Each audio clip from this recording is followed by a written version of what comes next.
面呢，我们就到了第5小节了，对吧？第5小节是什么呢？是关于流水线设计中的若干问题。就说你设计一个流水线啊，一条流水线，你要考虑哪些因素啊？要考虑哪些问题，或者说解决的哪些问题，对吧？比如说我前面跟大家提的，就是说是不是分着叶系也好啊，对不对？这是一个问题啊。第二个呢，有瓶颈问题，就刚才讲了，前面讲过的瓶颈段，瓶颈段的那个时间比别的长，对吧？那就要把它想办法把它想办法把它给解决了。这个解决了不是拿掉，是让它变成没有瓶颈问题啊。比如说别人是德塔 T， 只有它是3个德塔 T， 那我一种办法，刚才已经动画演示过了，咔咔啊，2刀把它切成3段，对吧？那每段是个德塔 T。还有一个呢，我不切或者没法切，怎么办呢？我就再设置再放2套跟它一样的这个设备这个段，那么放下来就有3个并联，这个也是可以解决问题的，对吧？所以呢，我们这个要想办法呢，尽可能让它的各段时间呢都相等，这是一个。第二个问题呢是流水线的额外开销的问题啊，额外开销。这个呢，我们就简单的这里画一下啊，简单看一下。比如说我们前面讲过这个设备呢是这个框啊，这个就是原来那个流水线的一个段。好，我现在呢要把它切成3段，对吧？那好了，如果原来是3德塔 T， 那么切了以后呢，就分别各是德塔 T， 对吧？那应该来说呢，理想化这样就很好了啊，这个把它拆开嘛，对吧？但是呢，在实际我们这个设计，这个实际流水线的设计和这个把它实现的时候呢，我们不是简单的这么2刀下去，实际上在流水线这个不同的段之间呢，要放上一个暂存器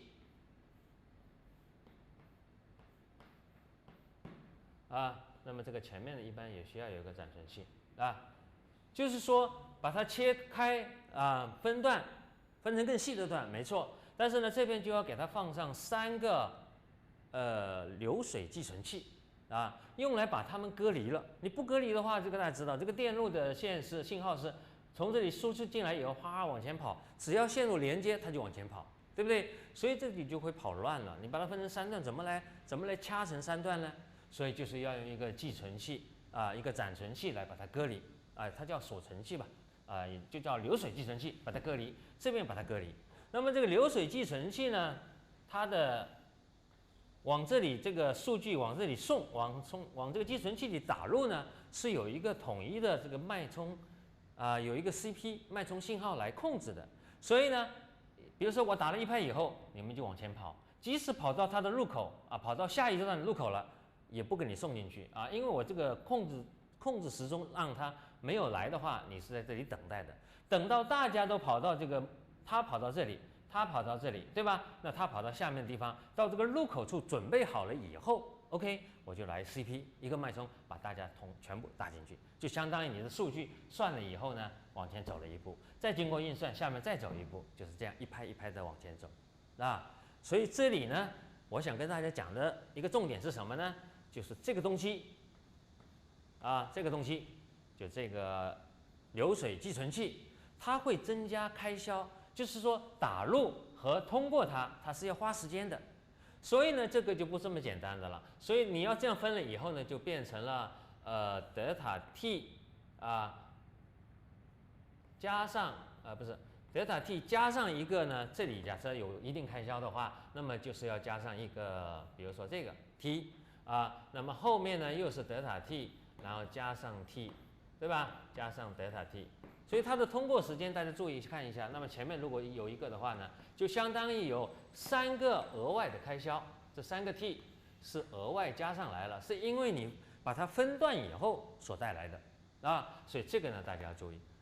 那么大家看一下，实际上等于说实际上的延迟时间就并不是小德塔 T， 就这一段的时间呢，应该是德塔 T 加上一个前面的那个开销，额外开销。那么这个是德塔 T 加上这个开销，对吧？所以大家注意了，这个每一个节拍的时间呢就变大就会有额外的开销造成的这个问题啊，这是一个啊。第二个呢，还有一个这边讲了，大家看这个上面写的叫做时钟偏移开销。哎，这个是什么意思啊？对吧？什么叫时钟偏移开销呢？这个也是蛮有意思的啊，一个题目，一个问题，就是说，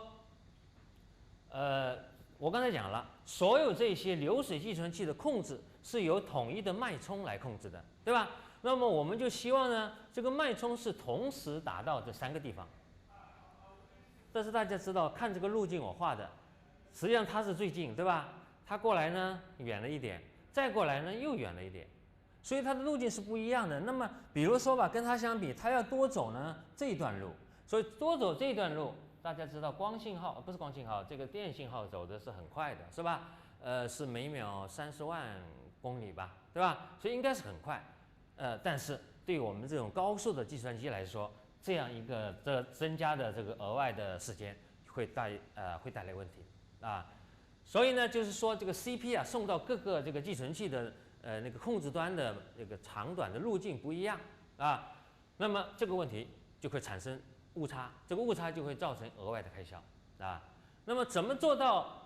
就相当于是我喊一个口令下去，如果广场很大的话，前面人先听到口令他就做了，后面的人呢因为时间是每秒300多米是吧？340米好像是，然后呢等到传到最后呢，他差了1秒，所以你们俩动作就不齐了啊。那么这种情况下就会出现问题啊，怎么办呢？哎，我就有个办法，在以前跟大家讲一下啊，在这个一个机器里头，在银河计算机里头啊。因为它的速度很快，所以它板子呢也不小啊。这个它原来这个最早银河1、银河2的时候板子有这么大啊。那么 CP 信号从这里进来，那你不是这里摆满了各种各样的器件吗？是吧？好，那你 CP 如果这样连过去啊，连到这里要用它，连到这里用它，连到这里用它。比如说，那这4个地方的路径怎么样啊？就不一样远了。我到这里这么远，到这里这么近，这里就有问题，这个啊距离不一样。所以怎么办呢？哎，想个办法，我不这样直接连过去，啊，那我怎么连呢？我先连到中央，连到中心，啊，然后把这个板子呢分成4个象限，4个区域，啊，再从中央走到你这个区域的中央，对吧？啊，4个象限的中央，然后呢？这个每个象限的这个中央里头的这个信号，这个 CP 信号走到这里来了嘛，然后它带这个象限归它管，那么它就把它连到分别要用到它的地方去。所以你看这样的路径呢，就比较接近了，对吧？这前面走的都是一样的长度，只是到最后呢，可能有的近一些，有的远一些，就不超过这个范围。而且呢，它为了优化，这个设计的比较好，就是说靠近它的这个菱形区域，最靠近这个地方菱形区域不能用它自己，因为这个挨得太近了。那由什么呢？由这个隔壁的送过来，啊，那么这样就故意把它拉长一点，就这一段来代替这里头的东西，是吧？所以这样一个形式呢，就故意让这个 CP 绕道，有的呢你比较近，不要近不行，你绕个道啊，然后再到这里，你这边也绕点道，然后这个就不用绕道了。所以大家走的从 CP 过来以后，到大家的这个控制端的地方呢，都一样啊。所以这样的话呢，我们说它就能够解决问题啊。所以这个呢是讲了时钟偏移开销啊。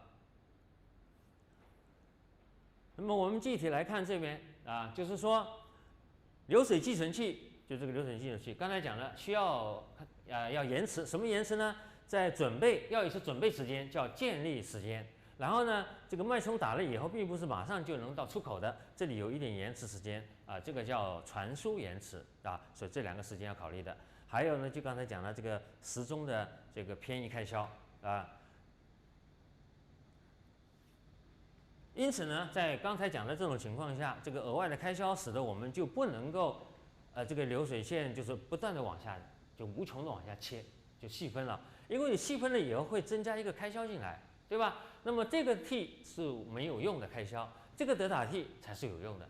好，因此呢，如果在这种情况下我把它切了，然后你再往下切，再往下切，就会切到什么情况啊？切到这个 T 跟这个德塔 T 相比呢，差不多了，那就等于说有一半时间是用于额外开销去了。或者这么说吧，你再往下切到最后，这个德塔 t 呢，这个时间比这个 t 呢要小很多，你就不断的往下切嘛，切到以后这个延迟呢就很少一点点，然后这个大量的是额外开销，那你这个就效果就不行了，对吧？等于说你带来了大量的额外开销，那这个系统呢就效率啊或者什么就是或者说是没什么意思了。如果切到所有的时间短到德塔 t 就约等于0了，全部是 t 了，那就全部是开销了，对不对？那就没有这个实质性的工作了。所以这样呢，不可能是无限质量分下去，分得太细会带来这个开销问题啊，会造成这个它效率的下降啊。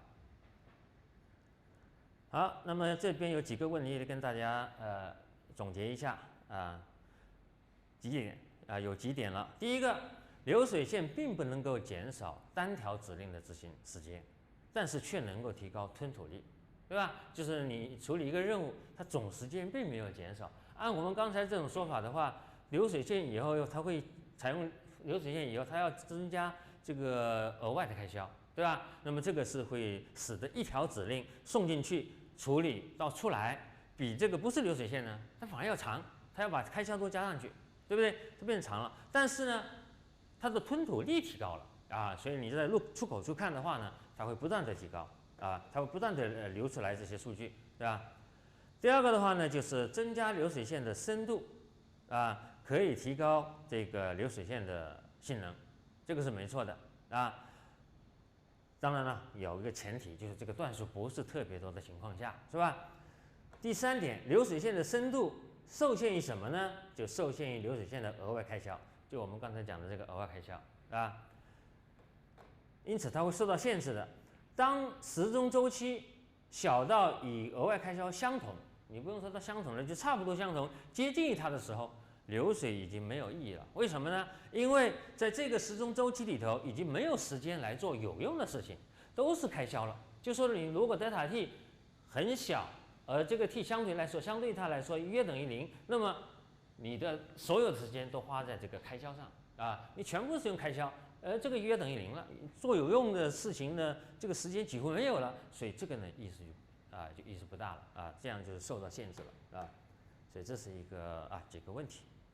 好，这个第三点呢，我们来讲一下冲突问题啊，这个问题呢是流水线设计中一个很重要的问题啊，一定要把它解决好啊。